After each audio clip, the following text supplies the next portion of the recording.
So my name's Karen Flock. I'm the chair of the Midtown Ventura Community Council, and thanks for being here virtually. Our mission is the preservation, enhancement, and revitalization of Midtown, and we appreciate serving in this community council. We strive to be a positive force for change, and we ask you to be respectful of our speakers and each other tonight. I do want to recognize our board of directors, some of whom are, not all of whom are here, but Sheree Egbert is our vice chair. Eric Berg is our treasurer. He has a family emergency tonight. Secretary is Pamela Hazard. Raise your hand. Co-secretary is David Farron, who's not showing his face. Also, our members at large are Christine Burke, John Jones, hi John, Dan Long, and Greg Mansfield on the running the Zoom, and Arlene Martinez. So in our agenda tonight, we'll be hearing from Commander Caliento, and then our spotlight on a nonprofit will be about the Susan B. Komen Foundation. Then we have Mick Zdeblick. How's that? Very good. Thank you. And Paul Copley from the Ranked Choice Voting Coalition. Then we'll have some reports from our committees and announcements. So welcome, Ted. Tell us what's happening safety-wise in Midtown. All right. Well, hey, everybody. Glad that everybody can make it tonight. We've kind of tapered off on some of the crime. We saw a bit of a spike last month. We've kind of gone down a little bit. We had 6 burglaries, but good news, bad news. Some of those were actually what we consider commercial burglaries. So they weren't homes. We did have a garage burg where some bicycles were stolen. Also good news with that, we had several bicycles recovered. A lot of bikes end up down in the river bottom area.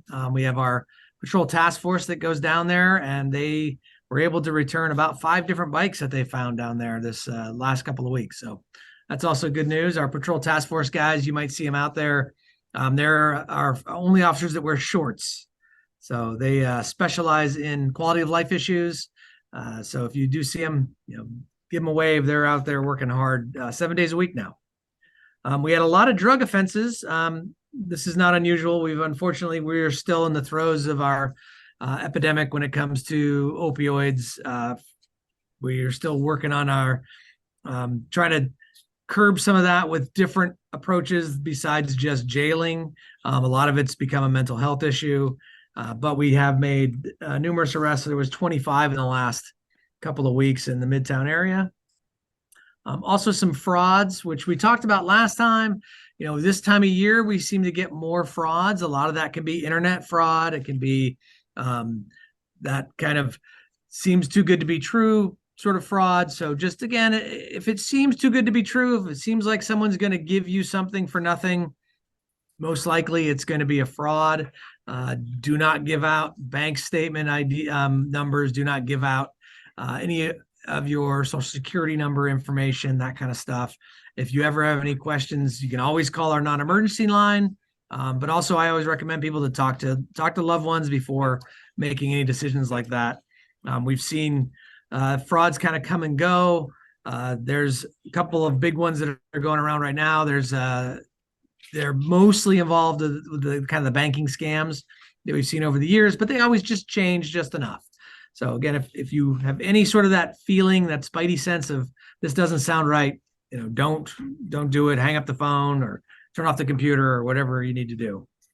We also are working on some frauds. The Norris antivirus, Norton antivirus fraud that has been going on, and that looks like it's an international problem that we've been seeing.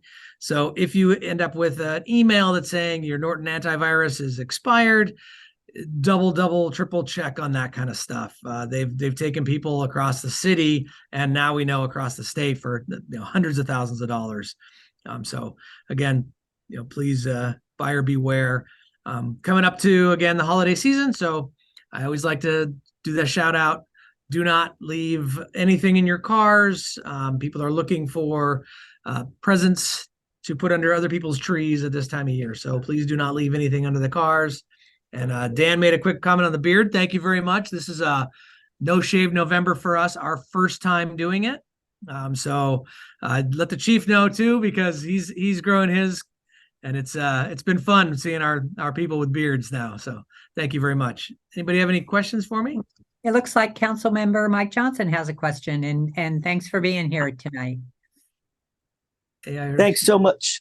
I actually more of a comment. I just wanted to warn people about a particular type of fraud that has picked up really drastically across the US in the last couple of weeks. And this is exploiting that two-factor authentication you use. So what will happen is you might get a call from somebody who claims they're with, SoCal Gas or SoCal Electric or whatever. And they'll say, we need to look at your account. I'm going to text you a 6-digit number and I need you to read it back to me.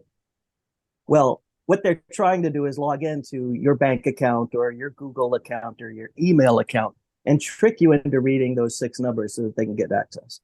So this has just been pervasive just in the last month, all across the internet. And so if somebody calls you, they're not going to need the 6-digit number ever. Thanks. Thank you. Okay, and we have a question from Arlene in the chat.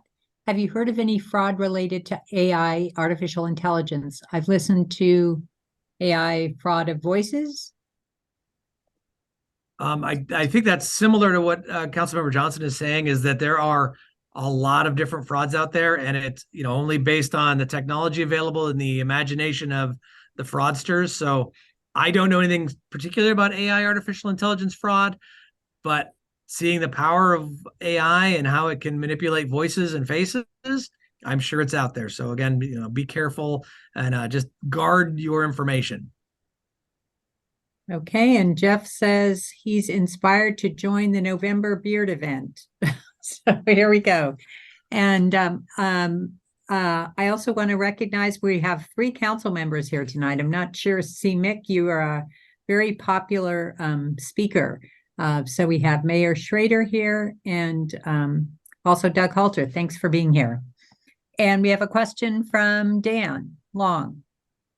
Yeah, I have a comment first. I sent an email to Ted about it. The Officer Al come knock on my door the other day, a couple days ago, and my neighbor had a truck burglarized. So he was going around to several houses, asked if we saw anything. I hadn't. But I just thought that he was very professional and really made served this servant well. So I was really impressed with his leader and his professional. And then there was something that happened. I think yesterday, or the day before, where there was 4 officers right around the corner from McMillan at off San Nicholas. And I don't know if you've heard anything about that. It looked like had a bunch of I don't know what was going on, but there was these 4 vehicles and 6 officers over there, and had somebody on the ground. I don't know if anything from them, whether you heard anything. Just curious. Well, we had a use of force yesterday, which is not uncommon, but it was that stemmed from, I believe it was started at a traffic stop. Person was on probation, had drug paraphernalia with them, and didn't want to go with the program, so ended up getting roughly seated on the ground and handcuffed. And I appreciate the shout out to Officer Allen. I'd written him a little blurb from you saying, hey, thank you for your professionalism. So, our officers really appreciate the support of the community, and we are absolutely there for our community. And it's because of the support that you guys all give to law enforcement that we're able to do as a good a job as that we are doing. So really appreciate the support. Thank you. Thank you. Thank you for being here. Okay, next we are going to have a spotlight on a local nonprofit. This is something we like to do on a regular basis. So this is Patty Overley, and she's going to share her screen. Can you help her out with that, Greg? Yeah, And hang on just a second. Sorry, Patty. Give me 1 minute. Greg is managing the Zoom from Northern California tonight. So We'll I give think I can just share, Greg. Yeah, If- you should be able to grab it now, Patty. Perfect. Great. So before I do, I just want to say hi to everybody. And Karen, thank you for asking me to do this. I was surprised pleasantly uh, because this is something I've been working on now since the beginning of June. And it's actually a global nonprofit, but I'm doing it here locally in Southern California. So I will share my screen now. Bear with me. Hopefully I get this right. something's happening. Yes. Okay, great. So I'm going to try to do this as a slideshow. Greg, hopefully I don't mess it up.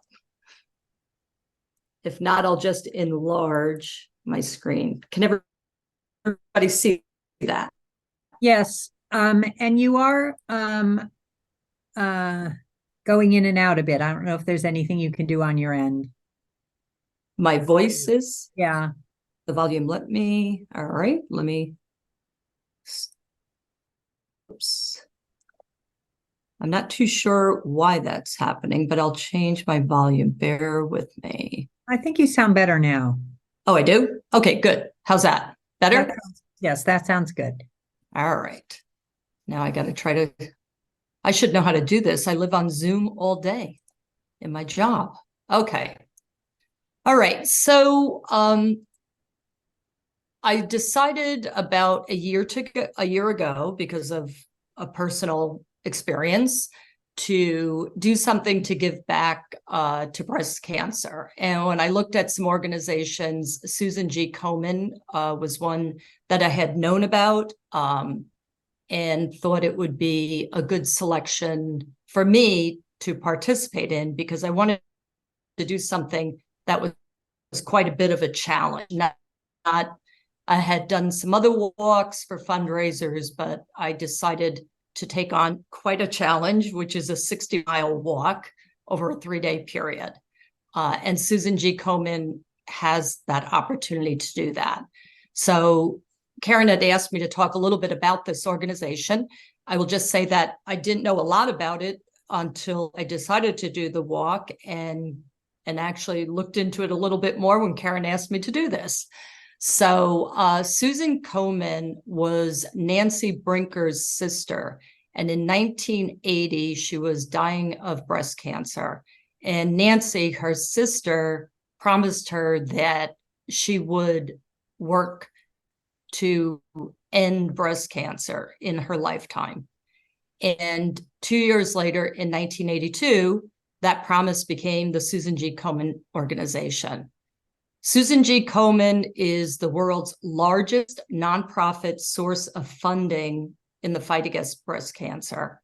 And I'm sure everybody on this call has known at least one, if not several more, women and men who have been diagnosed with breast cancer in all forms and stages. Personally, myself, between family, neighbors, coworkers, employees, friends, I can count at least 50 women that I've known in the course of my life. So this was pretty close to me. My grandmother on my father's side did die of breast cancer in the late 70s. Back then, there was really nothing. She went through a chemo, but she didn't last very long by the time they found it. So it's something that I've known about since I was a child. But Susan G. Komen has raised $1.1 billion for research and $2.3 billion for patient support services. They have education, they have patient navigation, they have clinical trial information, screening and diagnostic services. And most importantly, I think this was one of the things that really interested me, was the financial assistance to patients, because there's a lot of people without insurance. And when you get this diagnosis, it's extreme and you don't know what to do. You're getting a lot of information thrown at you. And if you don't have insurance, it just makes it much worse. They also are serving millions of patients in over 60 countries. So at the bottom of the screen, for anybody who's interested, that 1-800 number, if you were to call that now, there's a whole list when you call that of different numbers you can push, as we all know with customer service calls, but to get any of this information, if you're calling for financial information or education or the clinical trials. So I think that 800 number is a great number to have. One of the biggest things Susan G. Komen is also known for is their fundraising opportunities.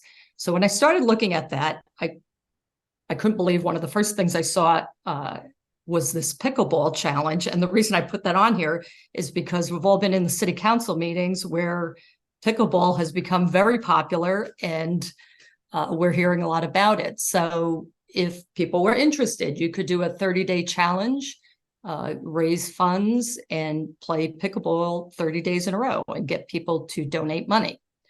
There's also one-day events all over the country and around the world. But in our country, there is the More Than Pink Walk.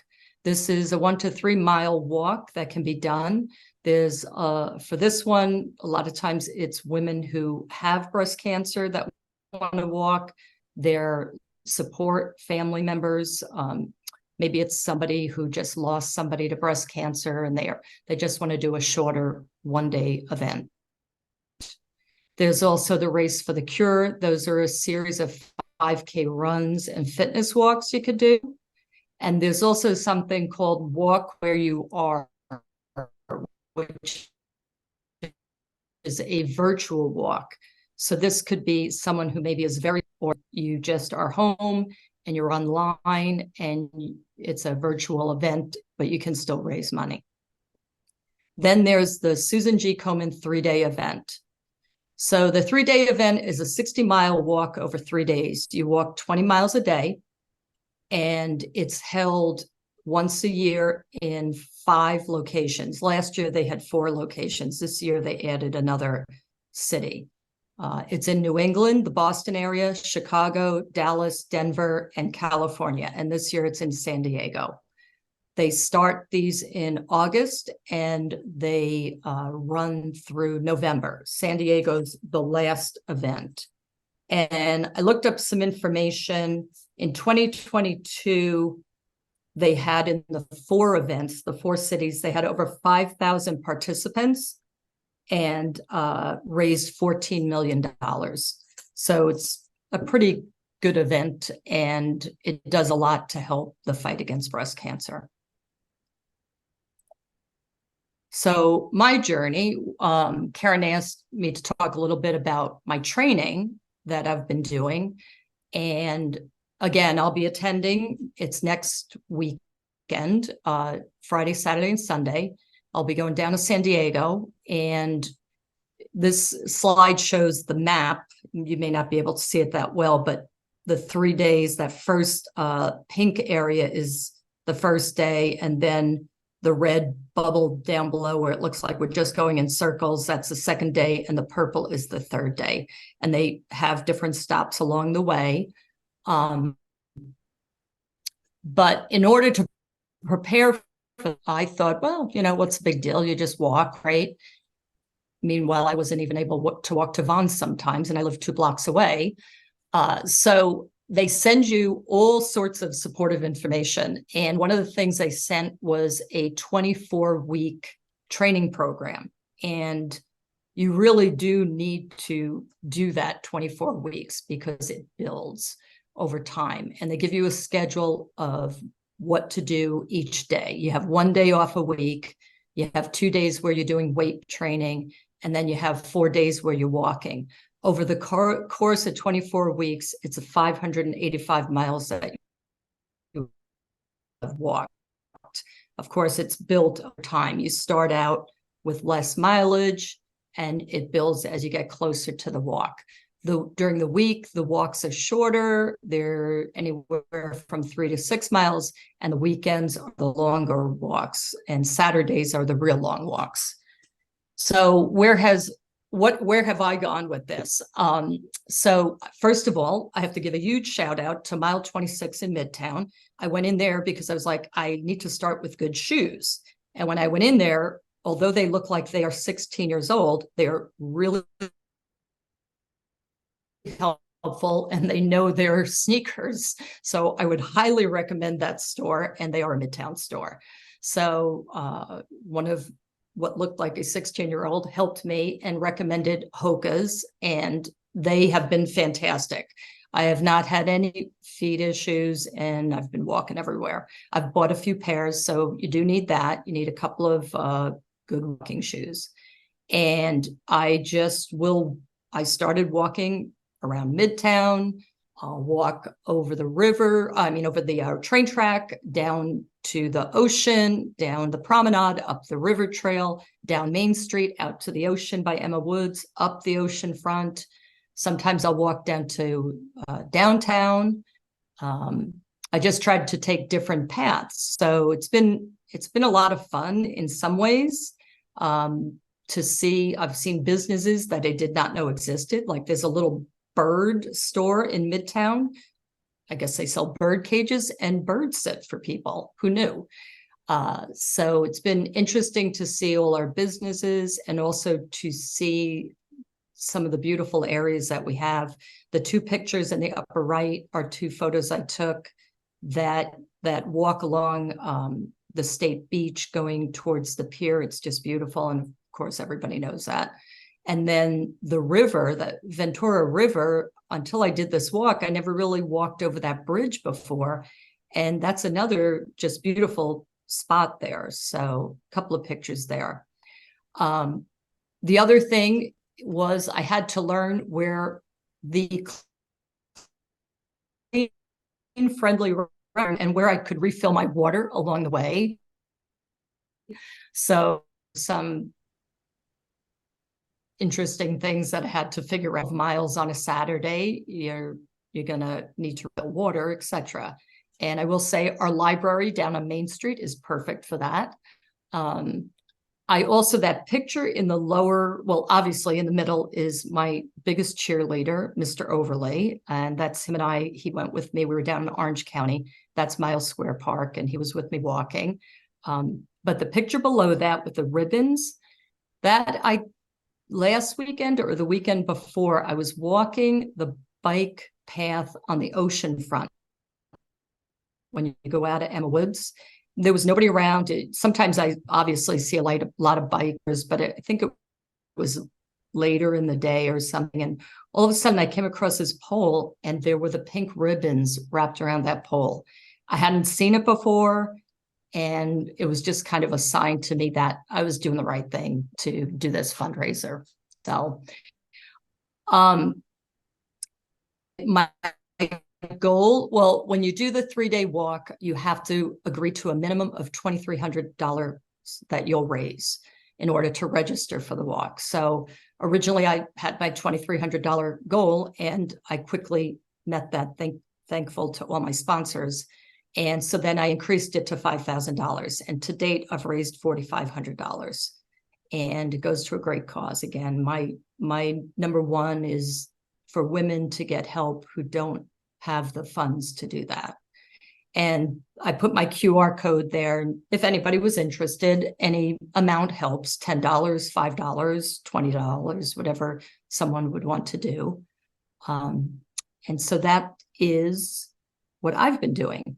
Now, I did want to show another slide of another local breast cancer organization. And in October, I saw this in the Ventura Breeze that these T-shirts were available.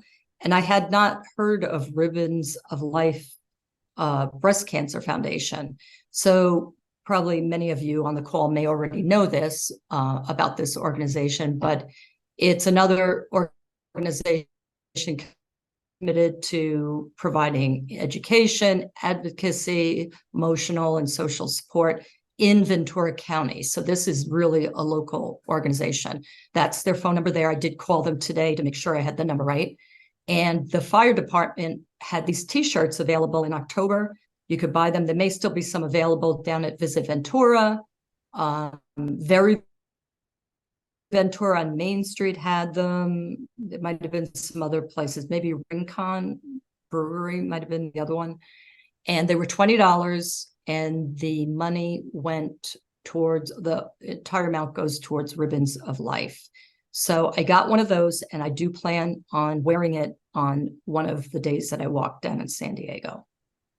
And that is it. Okay, thank you, Patty. Any questions for Patty? Okay, well, thank you so much. And you'll inspire some of us to get out there and walk more, I think. Yes. That kind of fits right in with our next speaker, the relatively new CEO of Community Memorial Hospital, Mick, sorry. Oh, good. Thank you. Good evening, folks. What a beautiful sunset tonight. It was great to be able to come home and see that fantastic sunset and that show of colors tonight. So as a way of introduction, Mick Zdeblick, I'm the new CEO at Community Memorial. I started in January and excited to be here. Most of my life, my wife and I lived in Chicago, and then we've been working more on the West Coast in the last 15 years and just love staying on the West Coast. So this is definitely where we want to kind of end up and retire and be long-term Venturians. So I appreciate the advice on different walking paths, and we're beginning to know that bike path along the ocean that goes over the bridge and then past the RV park and past the strawberry fields, and then you go for the ocean for a while. So loving that part of Ventura. Boy, what can I tell you? So I think the goal was to give you an update on where we're at the hospital operations. Is that the goal? Yes. Very good. Well, as you all know, the Ocean Tower opened up a few years ago, so that's very successful. We don't have any another Ocean Towers coming online in the near future, so no major addition to inpatient care. We are looking at a few opportunities on Main Street to improve both the buildings on Main Street, but also add more healthcare presence on Main Street. So there's a couple properties that we own. There's a couple properties that some very good citizens in our community would love to work with us. So we're looking at bringing both a surgery center and medical office building space on Main Street, but really kind of reinvesting in that part of Main Street. The other part is working with county. I come from Chicago, which, if you know Chicago healthcare market, you have Cook County Hospital, University of Illinois Hospital, Rush University Medical Center, all within a block of each other. And we have what we call the medical district of Chicago that we all work together. We've been very proactive with working with the county to think about how we can form and continue the vision of our, I think it was talked about 10, 15 years ago, about creating sort of a medical district within Ventura. Well, we're going to start doing it just practically by county and community hospital working together and starting to think about services we can provide together, think about how we can provide better services for the community. If we can't provide it, they can. If they can't, we do. We already have that happening. Most of the structured heart and cardiac issues for county come to us at community. And as you followed the press, in the last couple of months, we've looked at inpatient pediatrics, and we said, county does that very well. Let's have them do that. We'll maintain our presence in the ED for pediatrics as well as outpatient. But to have a PICU and a pediatric unit in this size community is a blessing. So we want to make sure we support them and they continue to grow. So we've been doing a lot of collaborative in our own backyard.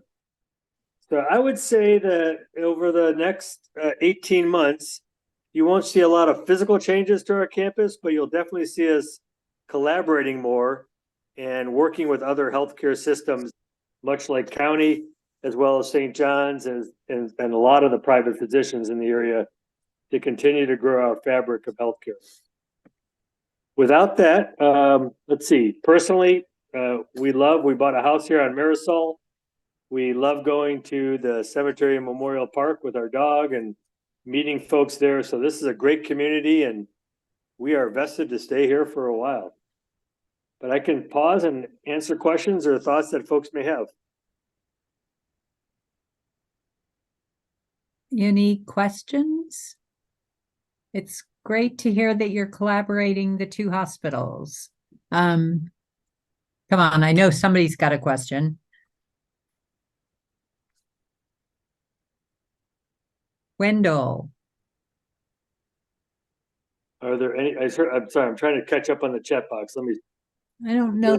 Phone, but Okay, maybe there are some chats. Hi, while you're looking at that, I just have a quick question about the fitness center. Are there any plans for changes there? Thank you.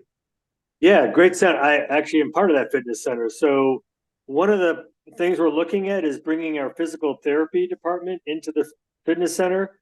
So we have, if you've noticed in the last couple of months, we've been bringing more healthy joint, healthy living. We've been doing some post-stroke classes there. So we want to use the space more proactively. We may bring up a lot of our physical therapy, which is currently housed in the basement of the mountain tower, and bring them up onto the street level and get more of our community interacting with it. So more expansion than anything else on that front.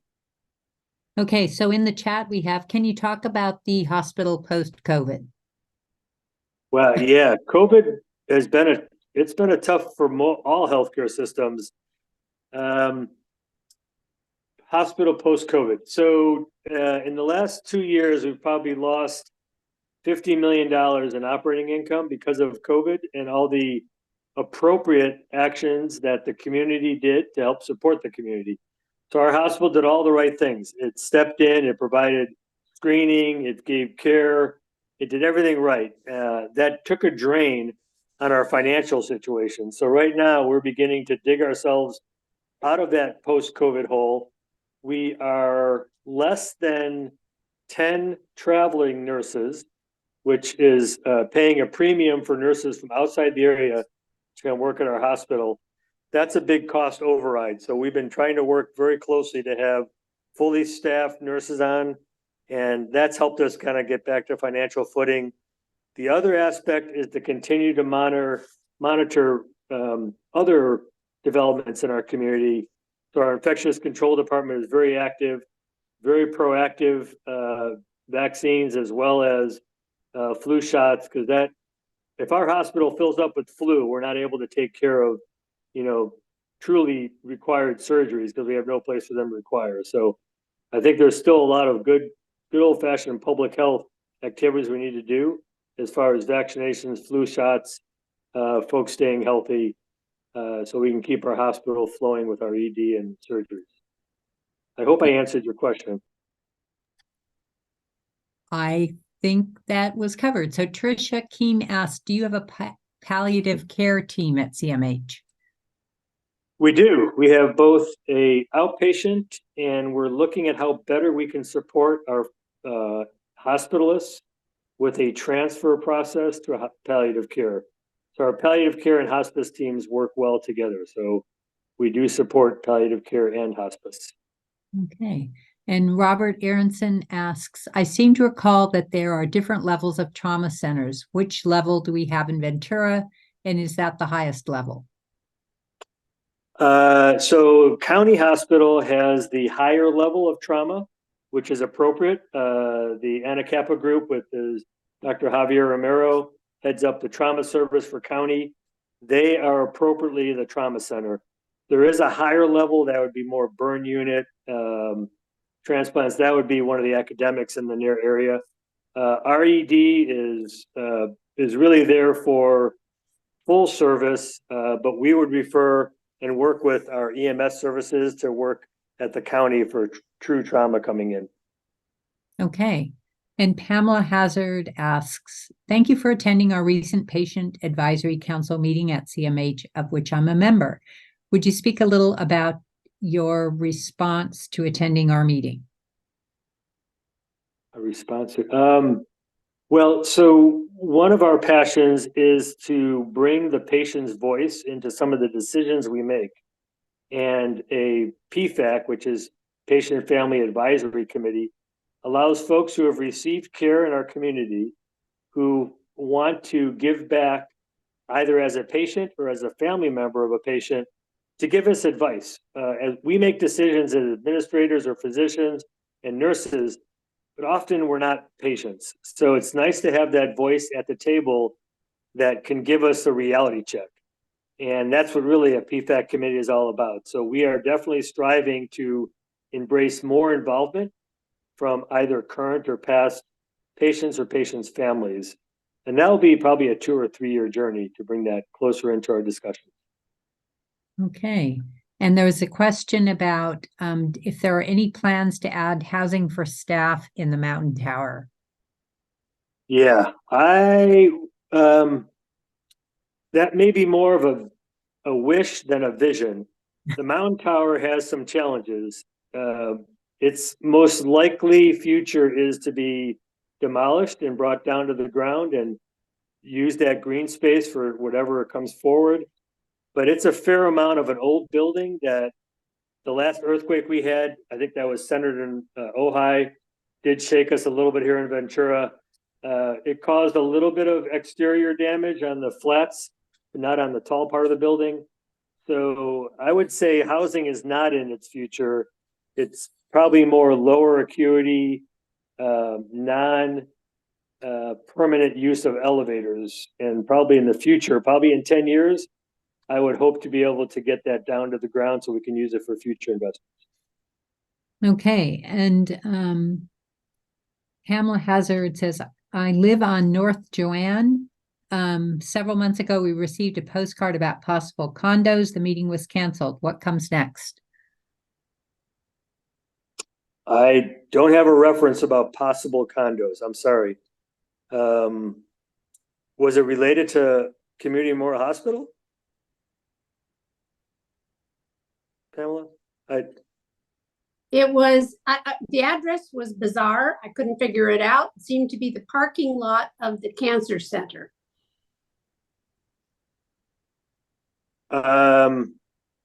Sorry, you're not connecting dots for me. We don't have any current plans to produce any housing condos. We are working closely with our mayor and city manager to look at projects that we can bring investment back to Main Street, but it's not specific to condominiums. So I apologize. I'm not connecting the dots there. It was really weird. It was right between the 168 North Brent Street parking lot and the cancer center. So I just figured it was hospital property. Actually, that's city property. We work well with city.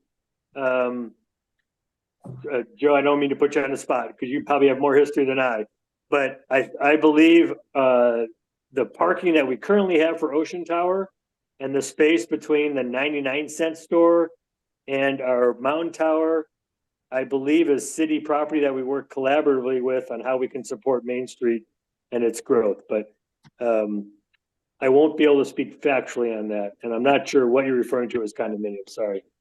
Interesting. Okay, well, we'll give you a pass on that then, and we'll give Joe a pass on that too. Okay, well, thank you. We really appreciate having you here because CMH is a really important asset to the community and particularly to Midtown. So it's great to have you come and share some of what's going on there. Yeah, thank you. Thank you for inviting me. Okay. So we're going to kind of switch subjects a little bit and have a presentation from the Ranked Choice Voting Coalition. And this is something that's really interesting. So thank you, Paul Copley. You've been speaking around different places and now we get to hear about it. Well, I'm glad you think it's interesting. That makes this a lot more fun for everybody. Let me do a screen share real quick here. And I will. All right. So if you're having trouble seeing this, just flag me down in chat, but I believe that I've got this screen share worked out. Okay. All right. So thanks for having me. Yeah, my name is Paul Copley, and I am a Ventura County resident, and I'm a volunteer with a nonprofit group called the California Ranked Choice Voting Coalition. We're a statewide group of volunteers. We actually are all volunteer. Up until about 2 weeks ago, we just made our first hire. We got a full-time permanent executive director that's just started out. But until then, we've been all volunteer. And our goal is to educate people and expand the use of ranked choice voting across California. As a resident of Ventura County, I live in the east part of the county in Oak Park, in a little unincorporated neighborhood. But I am the Ventura County coordinator as well. So I do go around and I talked to a lot of groups. I presented to the League of Women Voters not that long ago, which is where I met Dan, and Dan suggested that this might be a fun group to present to, and here we are. So that's who I am, and I'm going to just give you a real brief overview of some of the things that I'll be talking to you about tonight. We're going to learn about RCV is, what it is, and how it works in case you don't know. We're going to talk a little bit about how we could use it to improve elections in the county and here in the city of Ventura. We're going to try it out really quick, talk briefly about proportional representation, which is a type of ranked choice voting that you can use to elect more than one person. And then I'll answer some questions for you guys. I'm sure you'll have questions, great burning questions. So let's jump into it. There's a lot of problems that are facing voters today, whether it's on the city, state, or on the national level. I think a lot of people feel it. We want to do something about immigration policy. We want to do something about taxation or energy, the environment, healthcare, all of these things. And it seems like we have gridlock in our politics. More so, it's more visible at the national level, but you're starting to see gridlock at the state level and even in county and local elections too. Become really uncomfortable for voters and for communities. And I think that this is not necessarily indicative of disagreement in our communities. I think that this is indicative of the way that we run our elections. I think that our elections are designed to produce friction. And so the problem is not that we have to fix necessarily all of these different policies because we can't agree on them. I think that what we need to fix is our elections, and I'm going to outline the case for that tonight. So we have a problem with our elections that you might not be aware of. This is something that has the ability to undermine voters' trust in government and the ability of candidates to effectively govern once they're elected, which is that our elections do not require a majority. They only require a plurality. And for those of you who remember your civics or your political science, you probably know what a plurality is. But in case you don't, a plurality just means that you get the largest share of the votes. So in a head-to-head election, where there's only two candidates, then whoever wins that plurality is going to get a majority. They're going to get past that 50% mark. But the problem with electing by plurality is each time you add a candidate to the race, the potential threshold for winning goes down. So if you have three candidates in a race, you can achieve a plurality with only 34% of the vote.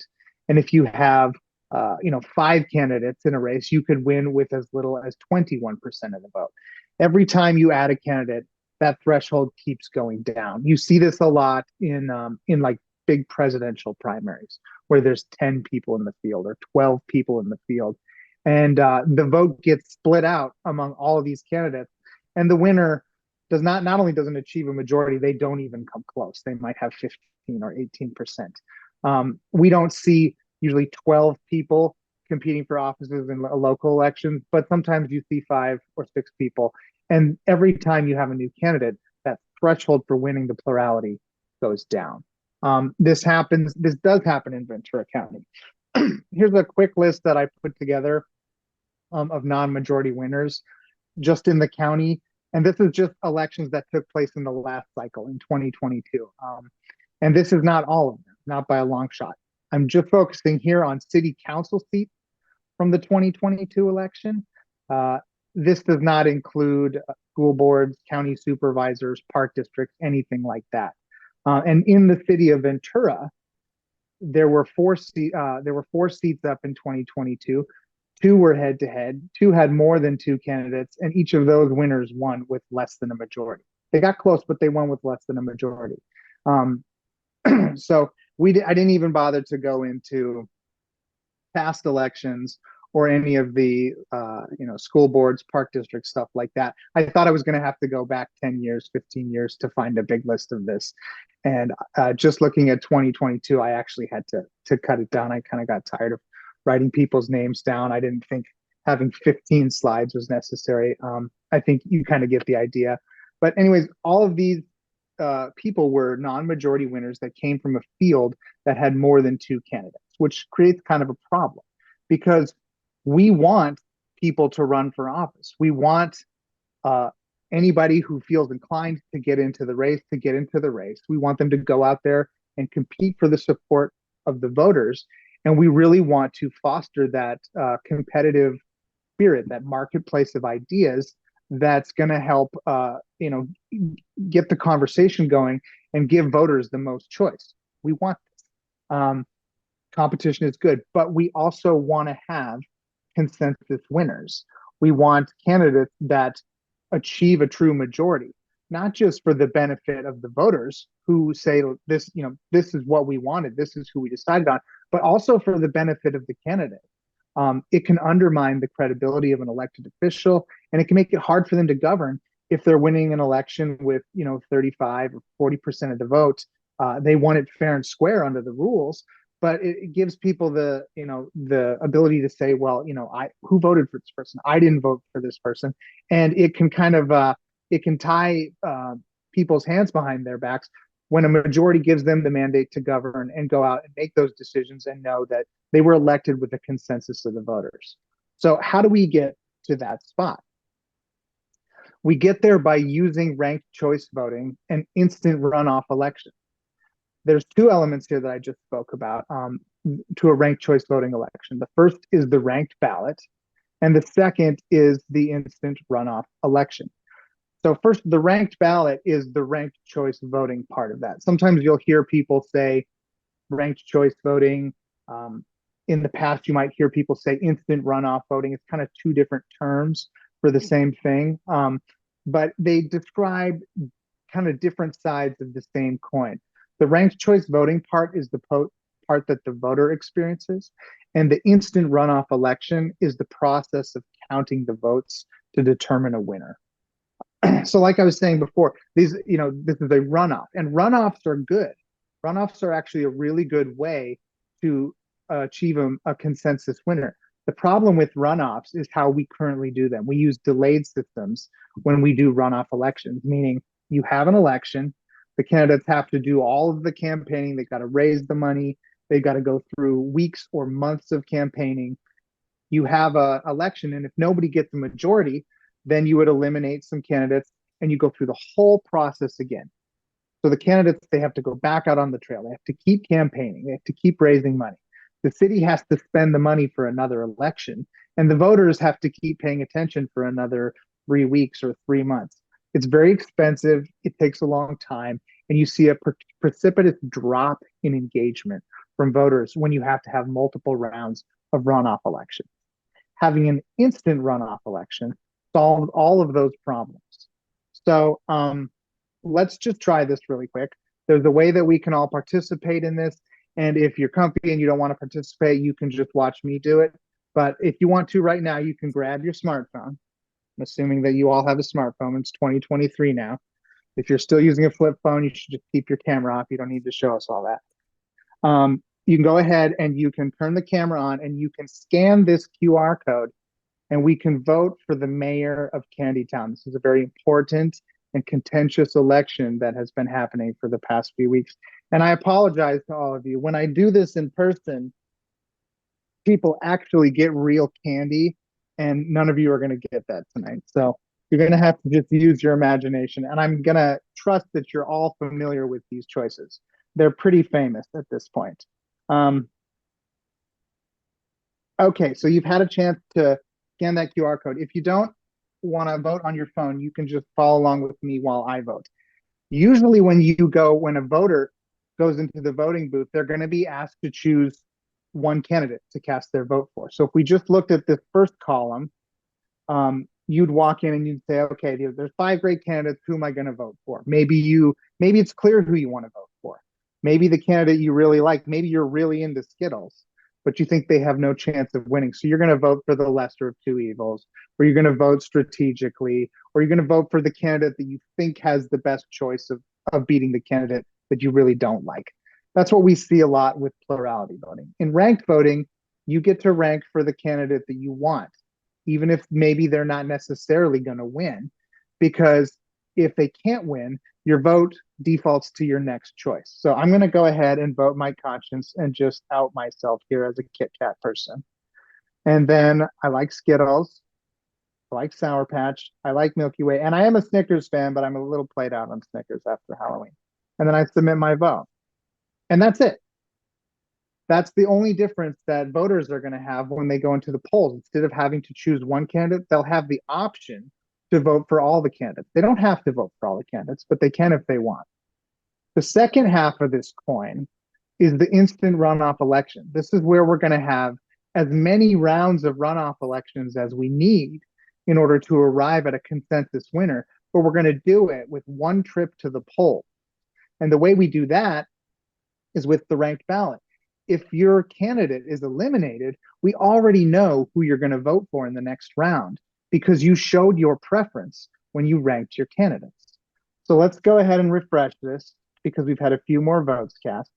And let's look at these results. Now, this is round 1. Let me go back here and pause this really quick. It says right up here, there's been 152 votes cast so far in this election. And in order to win a majority, and the majority is going to be 50% plus 1, that candidate is going to need to get 77 votes to win. Right now, after the first round, Snickers has a commanding lead with 52% of the vote, or 52 votes, but they have not yet achieved a majority. If this was an election the way we currently do it, Snickers would be the winner because they got a plurality of the votes. But if you add these up, you can see most voters chose someone else.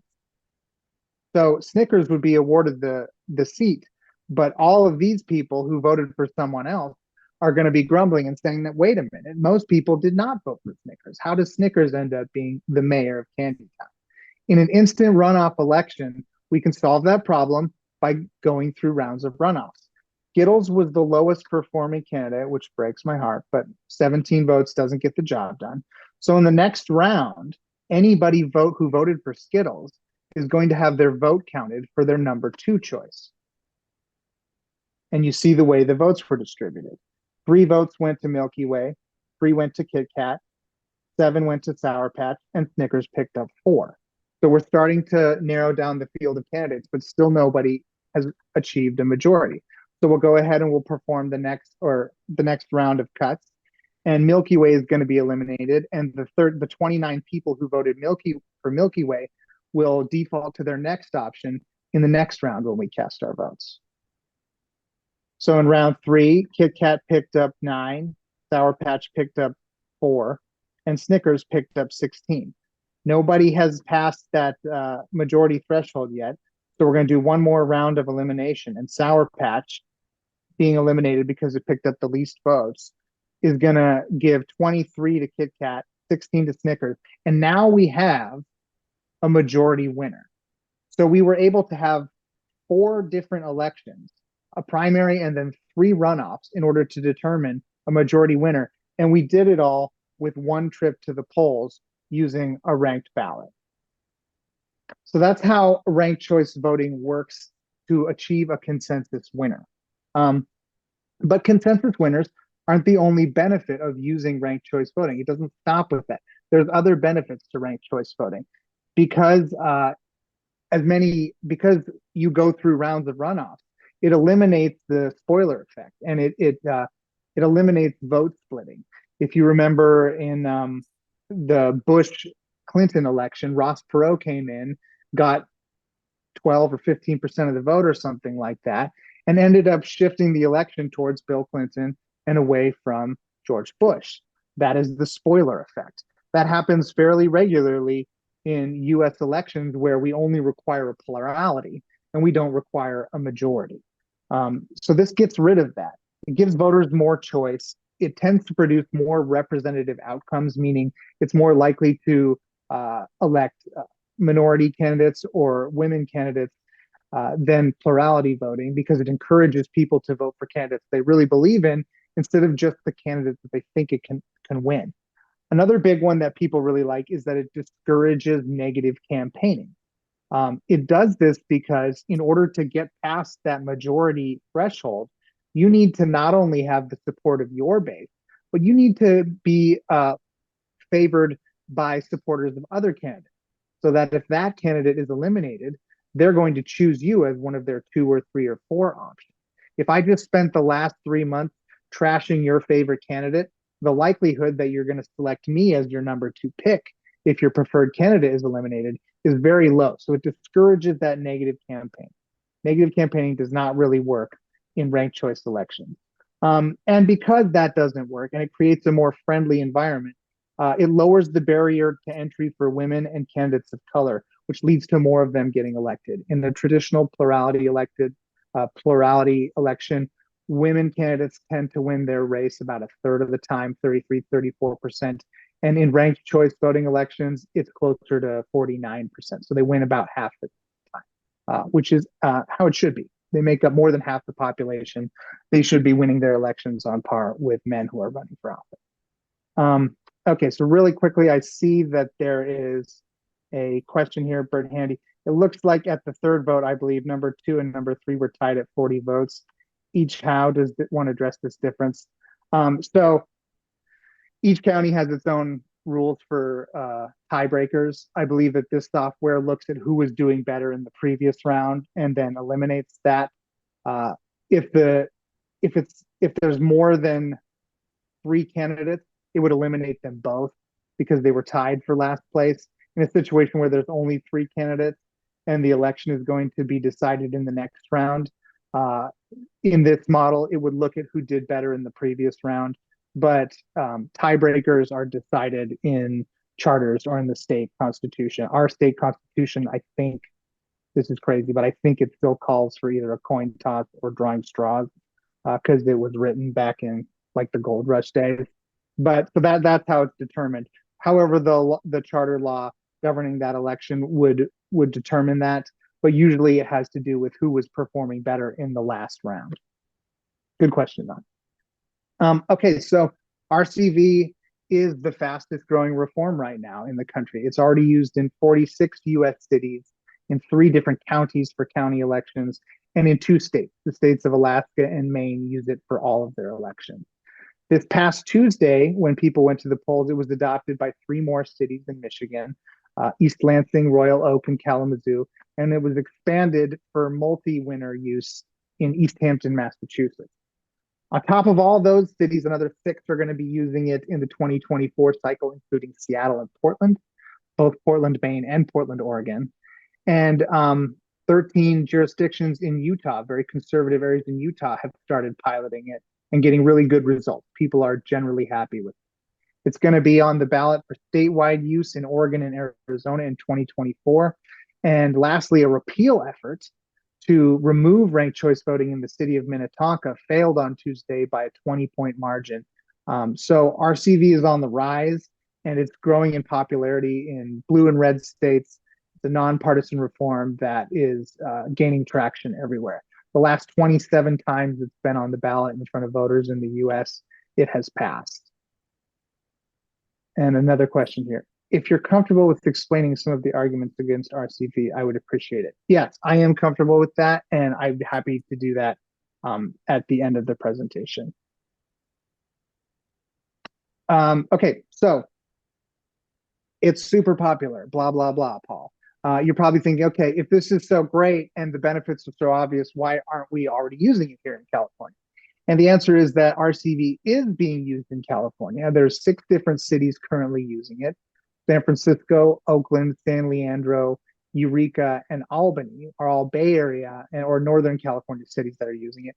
And in Southern California, most recently, Redondo Beach has elected to use it, and they're going to be using it for the first time in their next election. And the city of Albany passed a measure in 2022 giving their city council the power to enact it if they wanted to.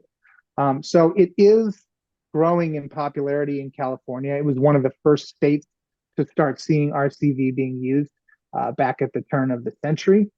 But there are a couple, but the progress in expanding RCV has traditionally been slow. It's picking up speed, but it has traditionally been slow because there's a couple major obstacles. Not the least of which have been our last few governors. In 2019, in 2016, and in 2007, Newsom, Brown, and Schwarzenegger all vetoed RCV, and they gave one of the main kind of like talking points against RCV that was just asked about, which is that it's too complicated. That is a common argument against RCV. You'll hear that all the time. It's too complicated. It's hard for people to understand, or that it's unproven, that the equipment doesn't support it. And I'll give it to Schwarzenegger in 2007. It was a little bit new for the equipment. It had only been done a few times. So the argument that it maybe wasn't necessarily proven here in California was a little bit valid.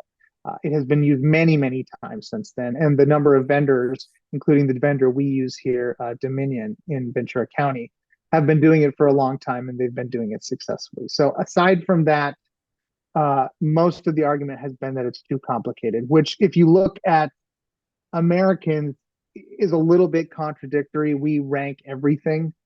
We love to rank stuff. If you go to the supermarket and you look at the magazine rack, you will see top 5 hunting rifles, top 9 trucks, 16 best classic rock songs, 15 greatest Beatles hits. We rank things constantly. We like doing it. And more importantly, when people do it, the exit polling shows that they really, really like it and they prefer it and they want to use it again. They felt like they had a little bit more control over the elections that were happening. And they're eager to get to know more candidates and get to participate in rounds of voting versus having to pick just one. So the argument that it's a little bit too complicated is kind of losing steam, especially as RCV is picking up steam, because people are not finding it difficult. It's actually pretty easy to rank your votes. And usually if you rank 3 or 4 candidates, if there's 15 candidates, you don't need to rank them. There's very easy ways to rank just a few and make sure that your ballot is really powerful and makes it all the way to the end of that runoff process. A couple other problems that have traditionally held it back from adoption is that awareness among the public just wasn't there. I talked to a lot of people who aren't even aware that there's more than one way to conduct an election, which is why this outreach is so important. There hasn't traditionally been a crisis around our elections. Anytime when there's a big forest fire, it's easy to pass legislation because it's shocking.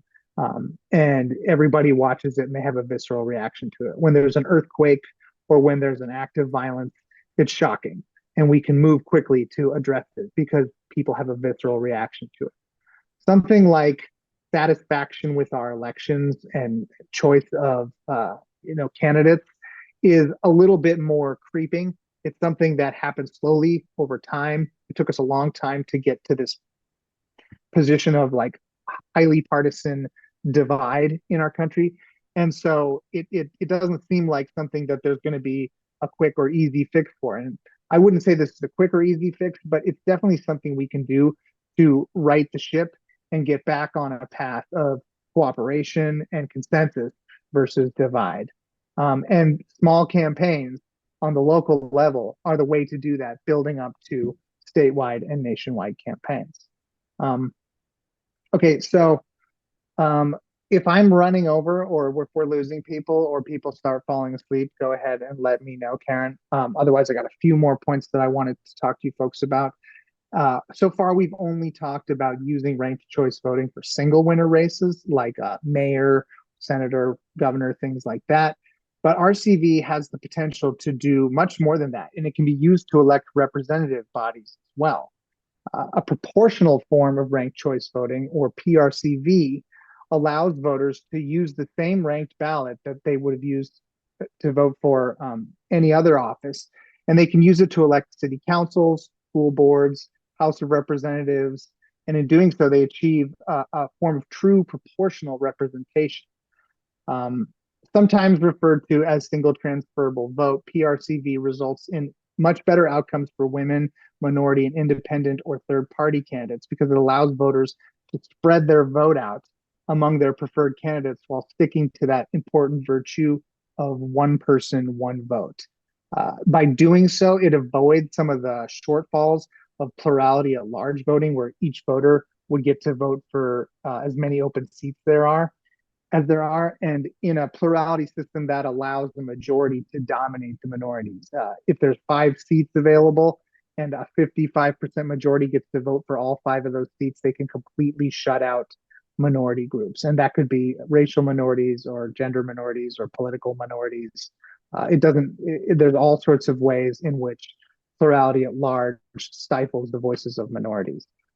So we don't have many plurality at large communities in Ventura County anymore. Most, since 2015, most have moved to districts. But as recently as 2022, there were some cities in Ventura County that were still using at-large systems.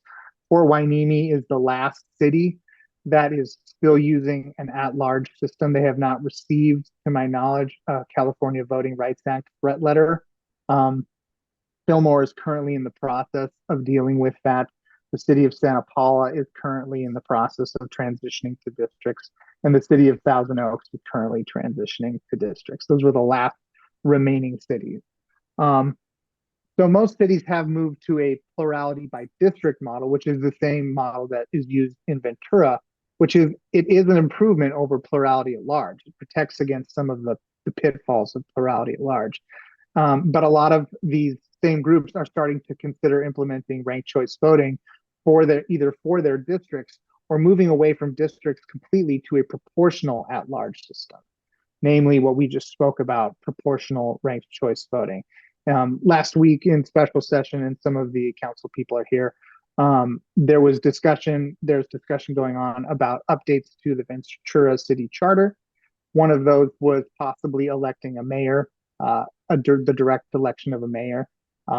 And then at the end of that meeting, there was a bit of a discussion that included possibly talking about ranked choice voting or proportional ranked choice voting. So things are moving across the county, the state, and the country, but also here in the city of Ventura itself. There's a lot of interest in some of these reforms and a lot of questions. I'm constantly getting emails and phone calls from people who, I don't know how they got my information, but they're interested in this and they have questions and they want to learn more about it. So, Paul, excuse me, Mr. Yeah. Mayor, did you want to something? Ask.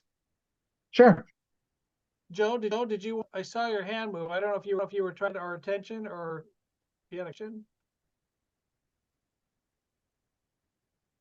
No, I'm good. Oh, sorry. I saw your hand. Sorry about that.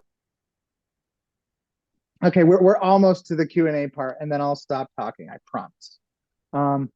Okay, so what now? What do we do? There's easy ways to get involved if you're able and you want to get involved. And the easiest one is to just talk to people about it. That's really how I ended up being here. I just started talking to people about it. People who are interested in elections, people who are interested in politics, people who want to take something good and make it better. I've done a lot of work around the state. I've seen cities like Los Angeles and some counties up in the Bay Area that really are highly dysfunctional, impressively dysfunctional. And then I get to drive around my home county and talk to people in Fillmore and people in Ventura.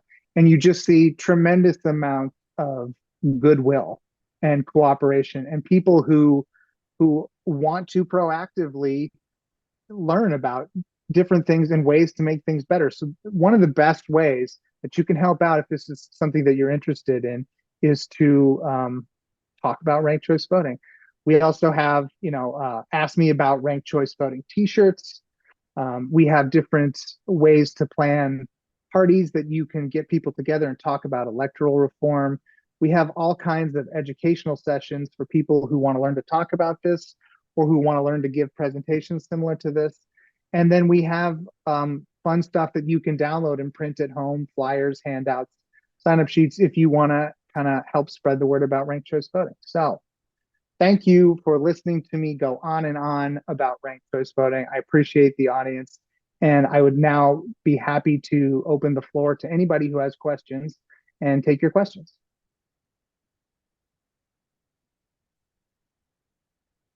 Okay, I see one hand up. Mike Johnson. Hello, Mike. Hi, thank you so much, and thank you for the presentation at our council meeting. And just so everybody, in case anybody's concerned, there is an exception to the Brown Act that allows us to talk about city business at a meeting like this. So I will just tell you that I really love the idea of ranked choice voting.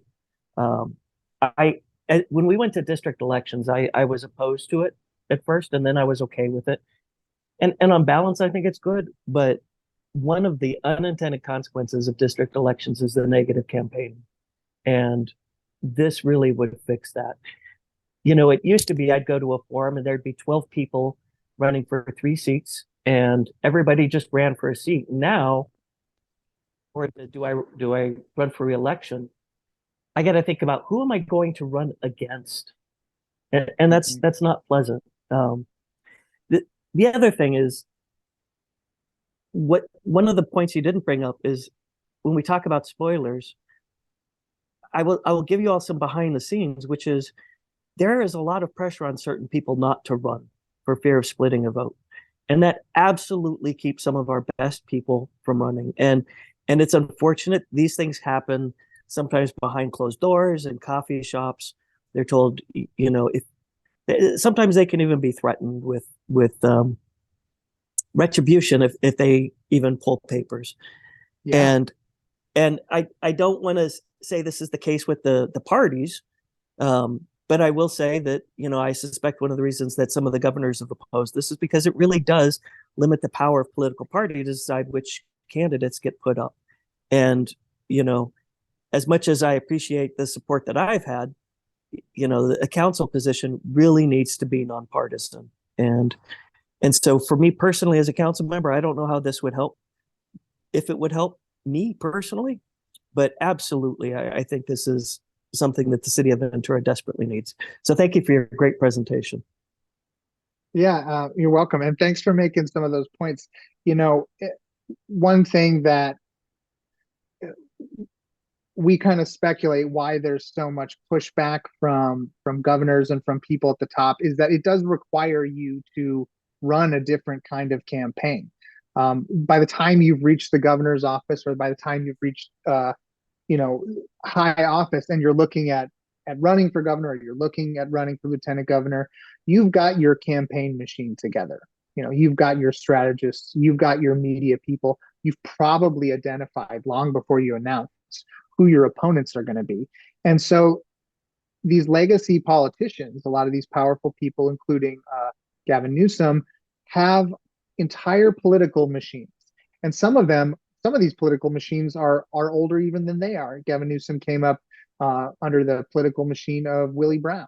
And they have their media people, they know how to run campaigns, they know how to win, and they want to run the same campaign that they've been running that successfully got them to where they're at. And so the idea of having to totally shift gears and now start actively campaigning with people you're running against, because you need to build coalitions of support. The idea of going to somebody's house where your opponent's sign is in their front yard, but you're going to knock on that door anyways and say, hey, I see that you're a Mike Johnson supporter and there's a lot of things I like about Mike, but maybe, we could sit down and talk a little bit and I could tell you some of the ways I'm different, some of the ways I'm the same. And maybe you would consider me for your number 2 choice or your number 3 choice. That's a really weird thing to do if you've been in politics for a while. So most of the support we see for RCV tends to come from people who either newer to politics or really unhappy with the way things have been going. And most of the pushback we see are from people who are established in powerful positions and don't want to see that change. Dan says, Paul liked the Star Trek bridge background. Thank you. I appreciate that. I'm a Trekkie, so I appreciate the props. Does anybody else have any other questions? I do want to address the comment from Robert about some of the arguments against RCV. Okay, so Robert Aronson said, if you're comfortable with explaining some of the arguments against RCV, I would appreciate that. I am comfortable with that. One of the arguments, and the big one, and I already talked about this, is that it's too complicated. So I don't think it's complicated, but I give presentations on this all the time, and I've gotten pretty good at explaining it. But it does need to be explained, and that's really important. Up in some of the Bay Area cities where it was first implemented about 20 years ago, you know, some of the groups that worked hard on getting those ballot measures passed did so and, you know, celebrated the victory and then kind of, you know, rode off victorious into the sunset and maybe didn't do the education that they need. One of the most glaring incidents of that is Alameda County. In this last electoral cycle, Alameda County changed the number of candidates that voters were allowed to rank.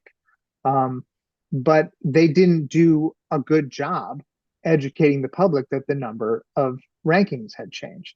So the current mayor of Oakland, she went out and told all of her voters, you can now vote for 5 candidates instead of just 3. So please consider me as your 4th pick or as your 5th pick. And the incumbent mayor at the time did not go out and tell voters that you could vote for more than 5. And so he ended up losing. She did really well in those last rounds. That can be a problem. If the county or the city that's running the election is not committed to educating voters, then voters are not instinctively going to know how to do this. The best practices for how to conduct these elections have gotten much better, but back in the early days of ranked choice voting in California, there was some education problems, and there were people who didn't understand how to rank, and their ballots ended up getting thrown out. So if you're going to do this, you have to be as serious about educating voters on how to cast their ballot as you are about trying to get voters out to approve this. And that needs to be for 2 or 3 cycles at least, not just assuming that people know how to do this. That's a legitimate criticism. And if a municipality doesn't take that education piece seriously, they can have problems. And then the other criticism I would say that's fair is that it's going to require a change in your voting system. Now, Ventura County is kind of lucky because the registrar updated all our voting machines about 2 years ago, and we're on Dominion voting machines.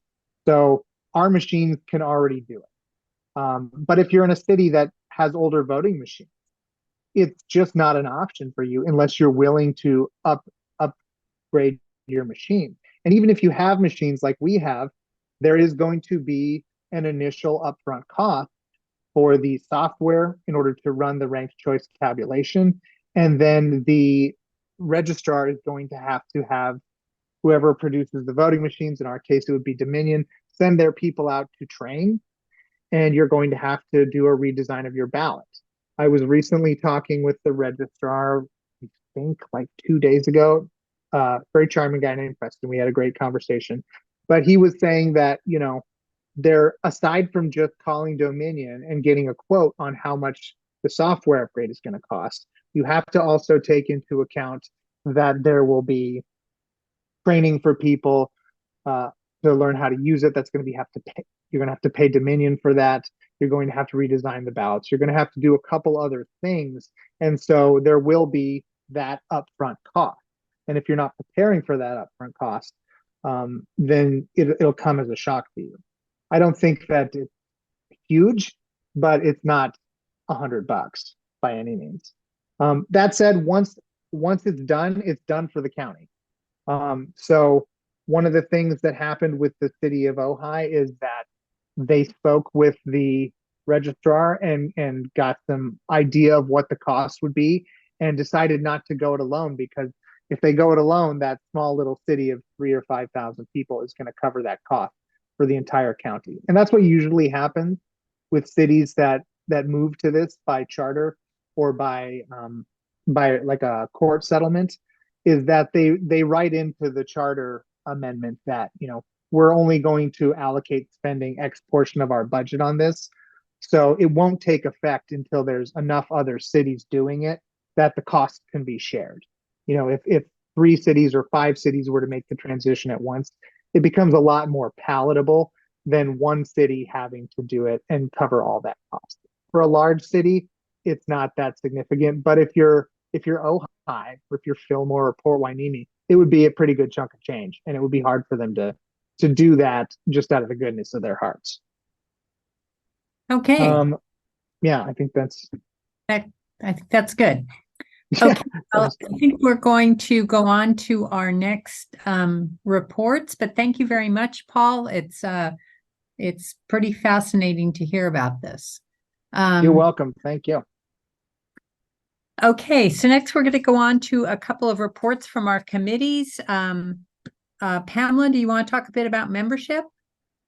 Yes. First of all, I'd like to thank the people last time who ended up making some contributions to the Midtown Council based on talking about membership. It is really important. We don't really require that people pay a certain amount for membership, but we certainly always appreciate contributions. So I just wanted to say thank you for that. And one of the reasons you might want to sign up is if you ever really want to run for office on our board, you do need to be a member. So that's an important reason. And then I also want to just bring up something, a different point of view, is that we are having our holiday party on December 16th. And we will be at the Grape.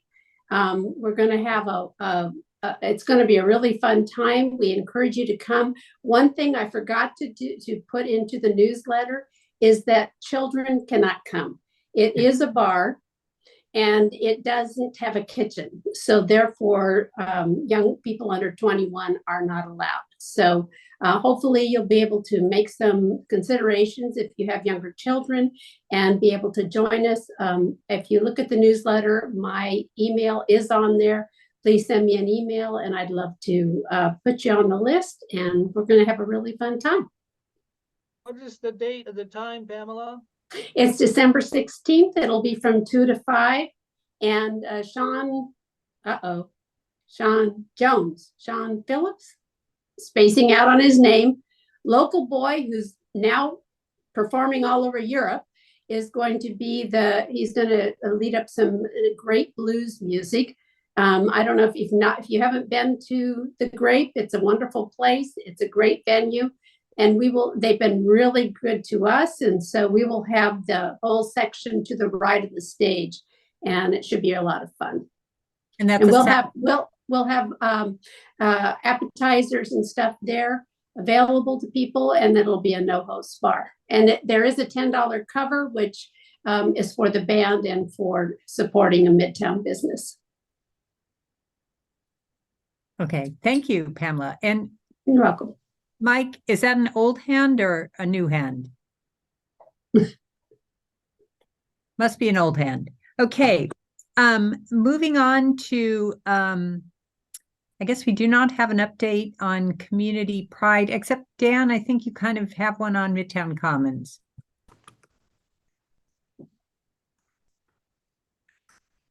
Just happy to reach out to Elena Waller with City of Ventura on what's going on with the shoe master at Midtown Commons. And most of the paperwork now is completed. A lot of checking the different departments and whatnot. So now they're looking to set up the concrete footing pour the sculpture installation, and they've got to schedule that, and that's through a masonry company locally, and with Public Works to establish their availability for digging a trench. So the steps are moving forward. It's been at a glacier pace, but these things take time. The sculpture looks great, and we can't wait to get it in there. So that's moving forward. So we actually are still proceeding. It's just taking a while. And the other thing I want to report about is, that was in the newsletter as well, the Historic Washington School, the National Registry of Historic Places nomination, the state meeting in Cooper next Thursday, November 16th at 6 p.m. And we have gotten great news. We definitely qualify. Why Washington School qualifies to be on the National Register. And of the money that we need to raise of 7,000, we're about a third of the way there. This meeting will kind of tell you what's going on, what it will do, what won't do. Mostly, I think it's going to, really help to make sure that we use that as an adaptive reuse building.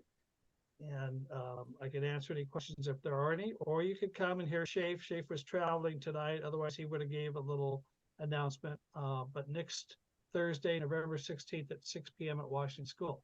And the other thing of historic places of our local old historic neighborhood, Hobson Heights, Tony Guy, who somewhere. She's going to speak about this all-day celebration. There she is. Go ahead. Hello, everyone. So I'm Tony. I've been a resident of Hobson Heights for 14 years, and I am a geeky historic fan of, well, anything historic basically. But when I moved into Hobson Heights neighborhood, I got very excited knowing that one day it would be the 100th anniversary. And I think maybe I was the only one counting down, but what my job has been this year is getting everyone excited to celebrate how amazing this neighborhood is. And so I've done a couple of things to celebrate. One being we've been working on, my friend Will and my friend Gina and I, all at our own expense, have been creating a documentary on Hobson Heights. And so it's been a really fun experience, and we've interviewed a bunch of people in Hobson Heights and shot a bunch of beautiful houses, the houses that you walk by and wish that you knew what they look like inside. We've done that, and it's mixed with a lot of untold stories and the history of Hobson Heights. So really excited to share that with you. That will be a premiere event for free at the museum in January 20th. And so we'll have more information about that. The other thing I've been putting together is trying to get our community together to celebrate Hobson Heights holiday nights. And that's just decorating for December. And that will be December 7th through the 25th, and decorating Hobson Heights. I have been sending out postcards and trying to get the word out to all the Hobson Heights members to decorate their houses, whatever style they want. There are no rules. And the idea is to bring the community together, a smaller community and a larger community, Midtown and beyond, to come and walk the neighborhood at night to see all the lights during December. And then I've organized a couple of other fun things. So the church, which is a spectacular building, built in 1929, the CPC, that's going to be open, and that'll be December 16th from 5:30 to 7:30, and it'll be like its own little historic tour. So they'll have a film playing of the history of the church, and you can go in and see the architecture. There'll be carols and things for the kids to do. So that'll be really neat. And then also December 9th and 10th, Santa will be in the neighborhood. And that will be free for people to come and get pictures with their families and their dogs. And we're asking for just donations for the Humane Society on the 9th and on the 10th, Carl. And that'll be like food and blankets for pets. So we have so many pets that need homes this time of year. And then Santa will also be around December 23rd. That spot will be at J. Ross's Dental clinic right here on the corner of Live Oak and Main Street. And that building you might be familiar with, it was built in the 30s, and they're part of the documentary too. And they've had, I think, 9 consecutive dentists there since that building was built. So hopefully you guys can all come out and spread the word. And if you go to hobsonheights.com, I have information there, and it'll be getting updated more specifically of all the things going on for all of those events. Thank you, Curtis, at the community Presbyterian Church, and we did also have the article in the newsletter with your link. Yes, thank you. Yeah, that sounds like a lot of fun. So thank you. Yeah, Um, well, Okay, and our media chair is Greg Mansfield. He's been running the Zoom tonight, and of course, he puts together our great newsletter. So just want to give you a shout out, Greg. And I don't know if you have anything to add. No, nothing to add tonight. Just like I said, I got to get that website going. And we need a new template for a newsletter. But other than that, that'll be first of the year. Okay, thank you. So we're moving to announcements, but I do want to give an opportunity to our other two council members who are here to say a few words. Mayor Schroeder, would you like to say anything?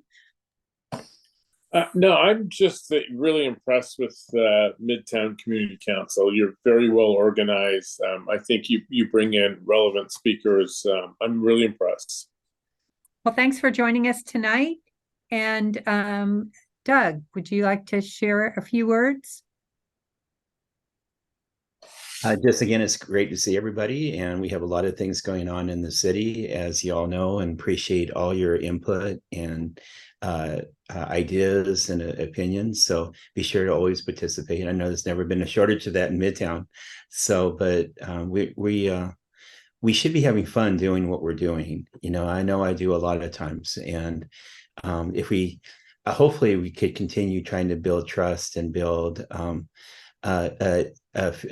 environment, a culture of sharing, having a free space to share any opinion that we want to share, and being able to take the best of each opinion and come up with the best solution. And I think by doing that, we could have a lot of fun making our community even better and better and better, and helping to solve the problems that we know our community is faced with, whether that be housing or the unhoused or the types of jobs and the amount of jobs and what they pay here, or infrastructure or our water. There's a lot of issues, but together we can make this fun and we can really achieve a lot more. So continue participating. I know I could count on a lot of you to do so. So thank you for letting me say a few words. Okay, thank you, Doug. And we did hear from Mike Johnson earlier. I think he's dropped off now.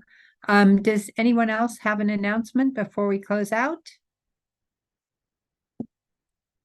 Okay, well, thanks everyone for joining us. And so we'll be having the holiday gathering in December, no meeting, and we'll be meeting again